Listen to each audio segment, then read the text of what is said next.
बाबा जी और हुजूर महाराज जी की अति प्यारी साध संगत जी, आप सभी को दिल से प्रेम भरी राधा स्वामी जी।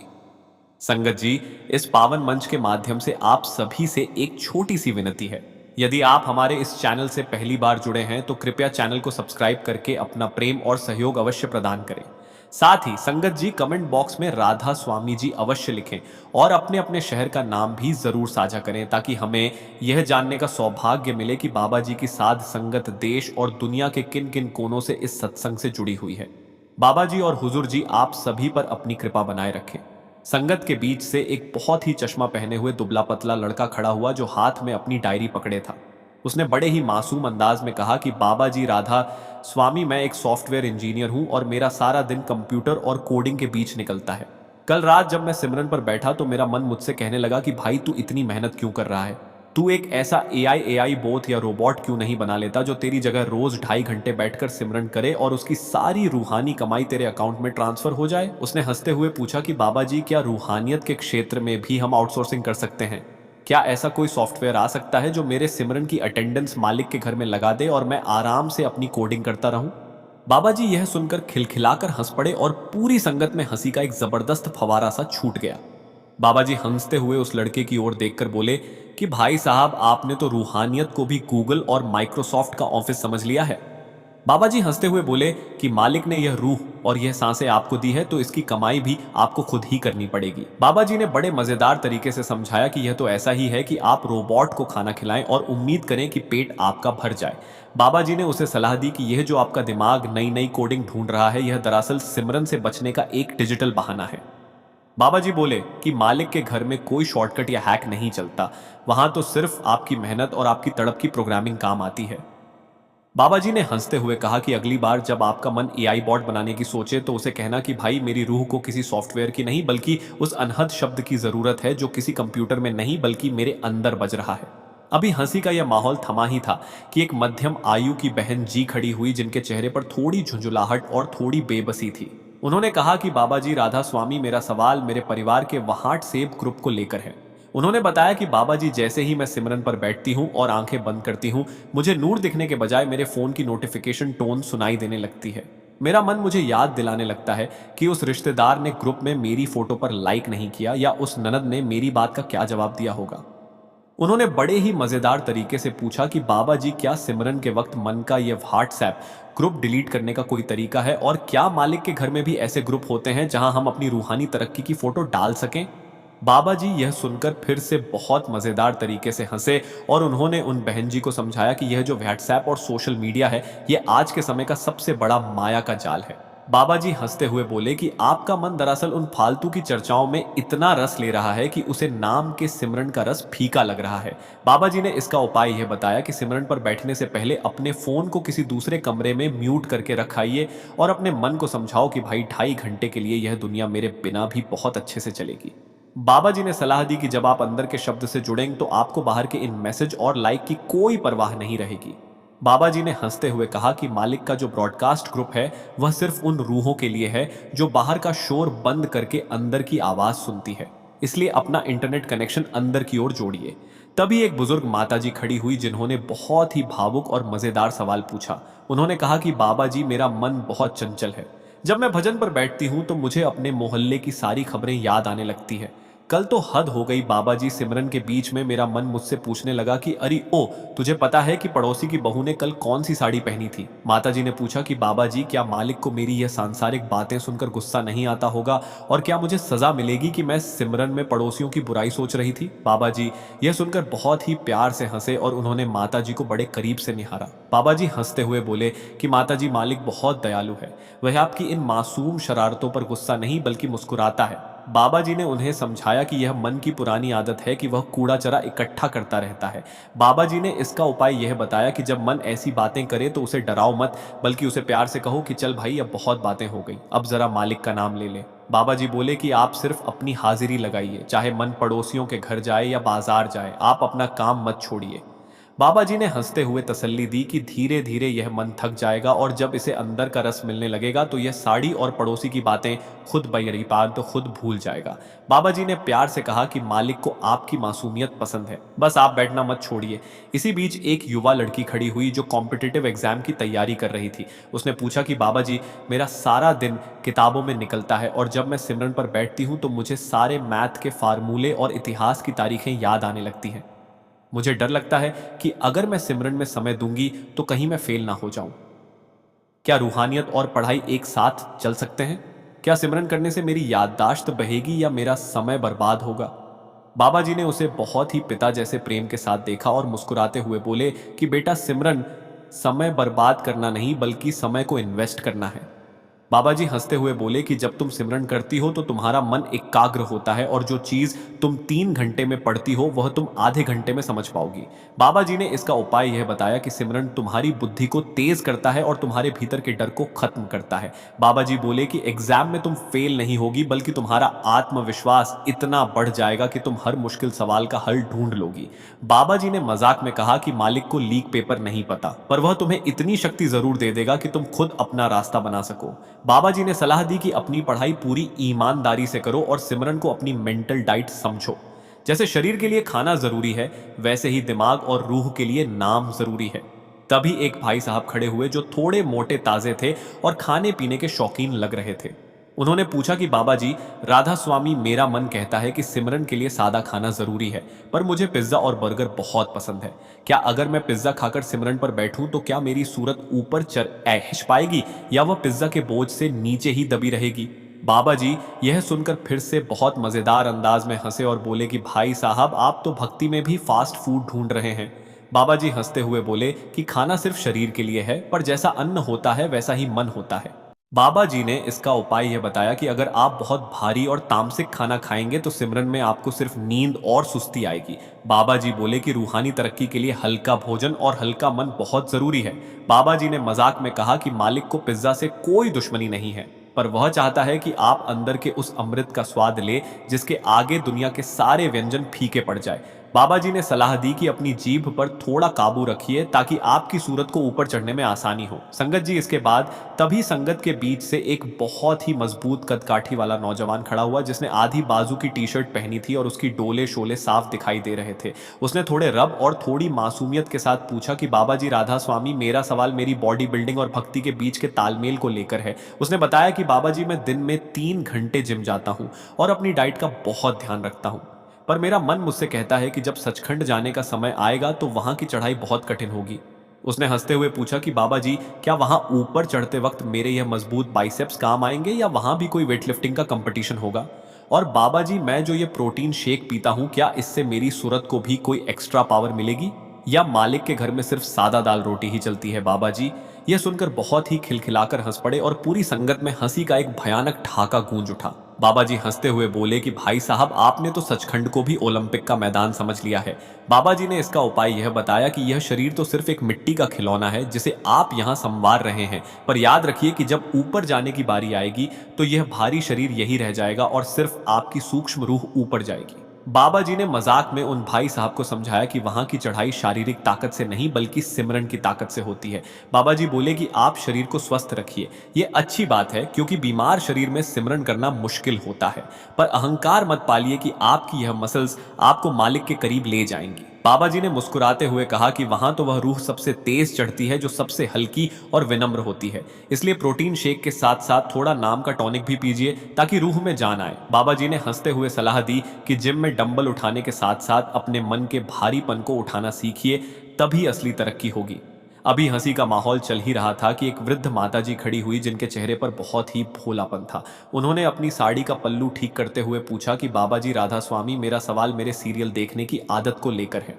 उन्होंने बताया कि बाबा जी, मैं 3:30 बजे सिमरन पर तो बैठ जाती हूँ, पर जैसे ही मैं आंख बंद करती हूँ मुझे नूर की जगह पिछले दिन के सीरियल की वह दुष्ट सास और बेचारी बहू दिखाई देने लगती है। उन्होंने बड़े ही मजेदार अंदाज में पूछा कि बाबा जी, कल सिमरन में मुझे लगा कि शायद काल भी एक सीरियल के विलेन की तरह है जो मेरी सूरत को ऊपर जाने से रोकने के लिए नई नई साजिशें रच रहा है। माताजी ने पूछा कि क्या सचखंड में भी ऐसे ड्रामे होते हैं और क्या मालिक भी अपनी रूहों को कोई सस्पेंस वाला ट्विस्ट दिखाकर टेस्ट करता है? बाबा जी यह सुनकर हंसते हंसते दोहरे हो गए और उन्होंने अपना सिर नीचे झुका लिया।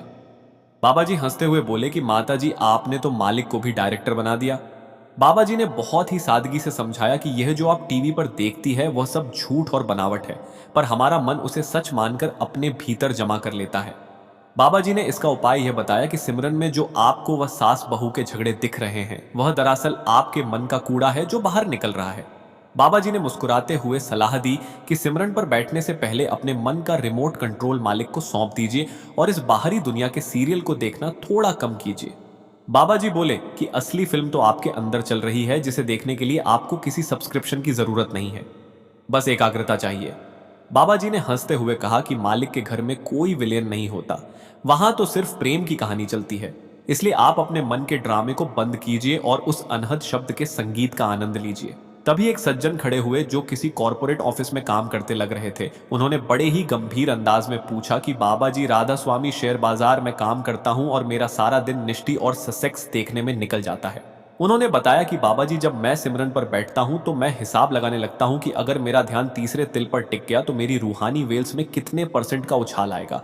उन्होंने बड़े ही मजेदार तरीके से पूछा कि क्या सचखंड का भी कोई आईपीओ आने वाला है और क्या हम अपने अच्छे कर्मों को वहां ट्रेड कर सकते हैं ताकि हमें थोड़ा डिस्काउंट मिल जाए।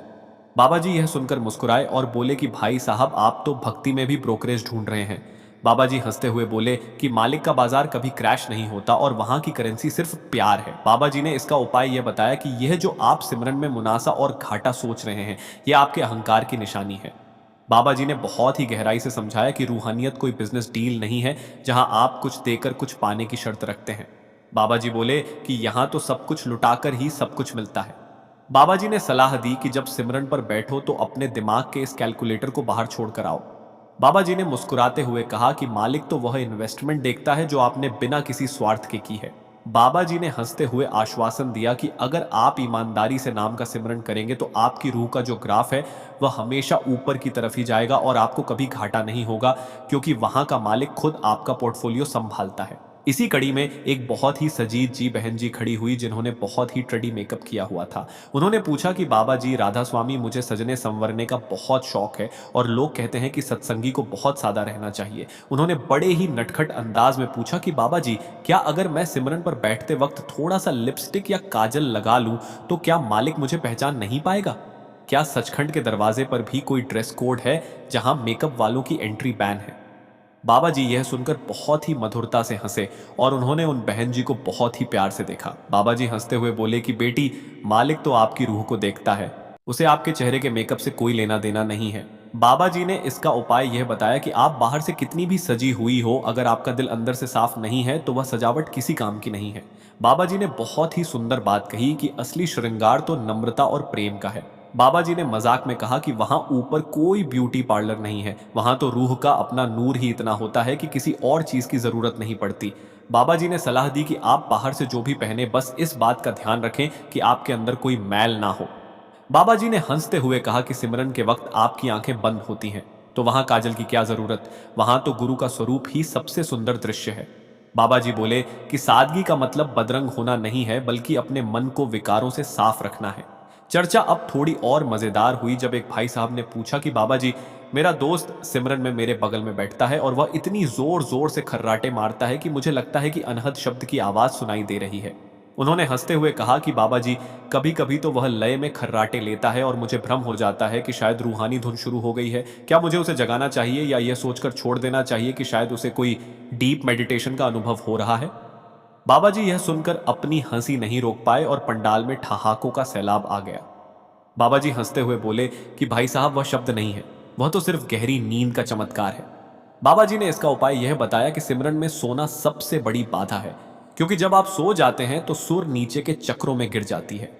बाबा जी ने मुस्कुराते हुए सलाह दी कि अगली बार जब वह दोस्त खर्राटे ले तो उसे धीरे से हिला दीजिए ताकि वह भी जाग सके और आप भी अपनी एकाग्रता बना सके। बाबा जी ने मजाक में कहा कि मालिक के घर में खर्राटों की कोई जगह नहीं है, वहां तो होश और चेतना की जरूरत है। बाबा जी बोले कि मन बड़ा चालाक है, वह जैसे ही देखता है कि आप सिमरन पर बैठे हैं, वह आपको नींद की लोरी सुनाने लगता है ताकि आप रूहानी कमाई ना कर सके। बाबा जी ने हंसते हुए कहा कि सिमरन में सावधान होकर बैठना ही असली बहादुरी है। सत्संग की यह चर्चा अब धीरे धीरे गहराई की ओर बढ़ रही थी। बाबा जी ने सबको आशीर्वाद देते हुए समझाया कि जीवन में हंसी खुशी का होना बहुत जरूरी है, क्योंकि एक उदास मन कभी मालिक से नहीं जुड़ सकता। बाबा जी बोले कि आप अपने जीवन के हर पल को एक उत्सव की तरह जिए, पर अपनी जड़ों को हमेशा उस नाम से जोड़कर रखें। बाबा जी ने बहुत ही प्यार से समझाया कि दुनिया के यह सारे काम, चाहे वह जिम हो, शेयर बाजार हो या टीवी सीरियल, ये सब केवल मनोरंजन के साधन हैं, मंजिल नहीं। बाबा जी ने सलाह दी कि जिस तरह आप अपने शरीर और अपने बिजनेस का ध्यान रखते हैं, उसी तरह अपनी रूह का भी ख्याल रखिए। बाबा जी बोले कि सिमरन कोई सजा नहीं है जिसे आप मजबूरी में करें, यह तो अपने प्रियतम से मिलने का एक गुप्त रास्ता है। बाबा जी ने मुस्कुराते हुए कहा कि आज की इस चर्चा से जो आपको खुशी मिली है, उसे अपने साथ घर ले जाइए और अपने जीवन के हर काम में उस मालिक की याद को पिरो लीजिए। संगत जी, आगे सुनने से पहले अगर आप हमारे चैनल रूहानी साखी पर नए हैं तो कृपया सब्सक्राइब करना ना भूलें और कमेंट में जरूर बताइए कि आप यह वीडियो कहां से देख रहे हैं। तभी संगत के बीच से एक बहुत ही वृद्ध सज्जन खड़े हुए, जिनका सिर पूरी तरह सफेद हो चुका था, पर उनकी आंखों में बच्चों जैसी चमक थी। उन्होंने बड़े ही मजेदार अंदाज में कहा कि बाबा जी राधा स्वामी, मैं अब रिटायर हो चुका हूं और मैंने सोचा था कि अब सारा समय सिमरन में बिताऊंगा, पर समस्या यह है कि जैसे ही मैं 3:30 बजे सिमरन पर बैठता हूं, मेरा छोटा पोता मेरी पीठ पर चढ़ जाता है और मुझे घोड़ा घोड़ा बनाकर पूरे कमरे में घुमाता है।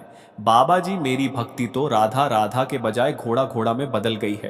क्या मालिक को बुरा नहीं लगेगा कि मैं सिमरन के वक्त घोड़ा बना हुआ हूं? और क्या इस सवारी वाली भक्ति का भी कोई रूहानी फल मिलेगा, या मुझे अपने पोते को सिमरन रूम से बाहर निकाल देना चाहिए? बाबा जी यह सुनकर बहुत ही जोर से हंसे और हंसते हंसते बोले कि भाई साहब, आपने तो गुरु को ही अस्तबल का मालिक बना दिया है। बाबा जी हंसते हुए बोले कि वह जो छोटा बच्चा है, वह भी उसी मालिक का रूप है और वह आपको प्रेम और धैर्य का पाठ पढ़ा रहा है। बाबा जी ने इसका उपाय यह बताया कि अगर आप उस बच्चे में भी अपने गुरु का नूर देखेंगे, तो वह घोड़ा घोड़ा खेल भी एक महान सेवा बन जाएगा। बाबा जी ने मजाक में कहा कि मालिक को आपकी गंभीरता से ज्यादा आपके दिल की मासूमियत पसंद है। बाबा जी ने सलाह दी कि जब बच्चा सो जाए तब आप एकांत में बैठिए, पर जब वह आपके पास आए तो उसे भी प्यार दीजिए, क्योंकि प्यार से बड़ा कोई सिमरन नहीं है। बाबा जी बोले कि रूहानियत का मतलब परिवार से कटना नहीं, बल्कि सबके बीच रहकर भी अपनी दो मालिक से जोड़े रखना है। अभी हंसी की गूंज हवा में थी ही कि एक बहुत ही आधुनिक दिखने वाली लड़की खड़ी हुई, जो हाथ में एक आईफोन पकड़े थी और लग रहा था कि वह कोई ब्लॉगर है। उसने पूछा कि बाबा जी राधा स्वामी, मेरा काम दुनिया को अपनी जिंदगी दिखाना है। मैं चाहती हूँ कि मैं सचखंड के रास्ते का भी एक ट्रैवल ब्लॉग बनाऊं और अपने फॉलोअर्स को दिखाऊं कि अंदर का रास्ता कैसा दिखता है। क्या मुझे वहां कैमरा ले जाने की परमिशन मिलेगी? और बाबा जी, अगर मुझे वहां कोई अच्छा फिल्टर मिल जाए तो क्या मेरी रूह और भी ज्यादा चमकीली दिखेगी? बाबा जी यह सुनकर फिर से बहुत ही मजेदार तरीके से हंसे और उन्होंने अपना सिर हिलाते हुए कहा कि बेटी, वहां ऊपर कोई नेटवर्क नहीं आता और वहां की खूबसूरती को कैद करने के लिए किसी लेंस की जरूरत नहीं है। बाबा जी हंसते हुए बोले कि यह जो सोशल मीडिया की दुनिया है, यह तो सिर्फ परछाई है, असली फिल्म तो आपके अंदर चल रही है। बाबा जी ने इसका उपाय यह बताया कि अपनी रूहानी कमाई को प्राइवेट रखना सीखिए, इसे दुनिया के सामने नुमाइश मत बनाइए। बाबा जी ने बहुत ही गहरी बात कही कि जो रूहानी दौलत शोर मचाकर दिखाई जाती है, वह धीरे धीरे खत्म हो जाती है। बाबा जी ने मुस्कुराते हुए सलाह दी कि अपने अंदर के उस अनहद शब्द को अपना सबसे बड़ा फॉलोअर बनाइए, फिर आपको बाहर के लाइक और कमेंट्स की जरूरत ही नहीं पड़ेगी। बाबा जी ने मजाक में कहा कि वहां सचखंड में आपकी रूह का अपना ही इतना नूर होगा कि आपको किसी डिजिटल फिल्टर की जरूरत ही नहीं पड़ेगी। तभी एक मध्यम आयु की बहन जी खड़ी हुई, जो बहुत ही सजीद जी थी और किसी शादी से सीधी सत्संग में आई लग रही थी। उन्होंने पूछा कि बाबा जी, शादियों का सीजन चल रहा है और मुझे हर हफ्ते किसी न किसी पार्टी में जाना पड़ता है। वहां इतना शोर और इतनी चकाचौंध होती है कि मैं अपना सिमरन बिल्कुल भूल जाती हूँ।